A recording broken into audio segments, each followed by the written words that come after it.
আমাদের প্রিয় নবী তিনটি কাজে দেরি করতে নিষেধ করেছেন, চলুন জেনে আসি সেই তিনটি কাজ কি।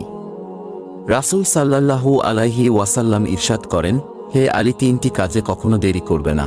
1 নাম্বার, যখন ছেলে মেয়ে প্রাপ্তবয়স্ক হয়, যদি সঠিক পাত্রপাত্রী পাওয়া যায়, তাদের বিবাহের ব্যবস্থা করো।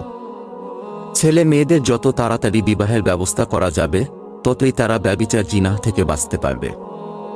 রেফারেন্স: তিরমিজি মেশকাত শরীফ হাদিস নং 605। 2 নাম্বার, যখন নামাজের সময় হয়, সঙ্গে সঙ্গে নামাজ আদায় করা উত্তম। মহানবী সাল্লাল্লাহু আলাইহি ওয়াসাল্লাম বলেন, নামাজের প্রথম রাকাতে আল্লাহর সন্তুষ্টি এবং শেষ রাকাতে আল্লাহর ক্ষমা রয়েছে। 3 নাম্বার, জানাজার নামাজে দেরি করবে না, কেননা মৃত ব্যক্তি যদি জান্নাতি হয়, তাহলে জানাজায় দেরি করার দ্বারা জান্নাতের নিয়ামত থেকে তাকে বঞ্চিত রাখা হলো, আর যদি মৃত ব্যক্তি জাহান্নামী হয়, তাহলে তাকে জাহান্নামের শাস্তি থেকে দূরে রাখা হলো।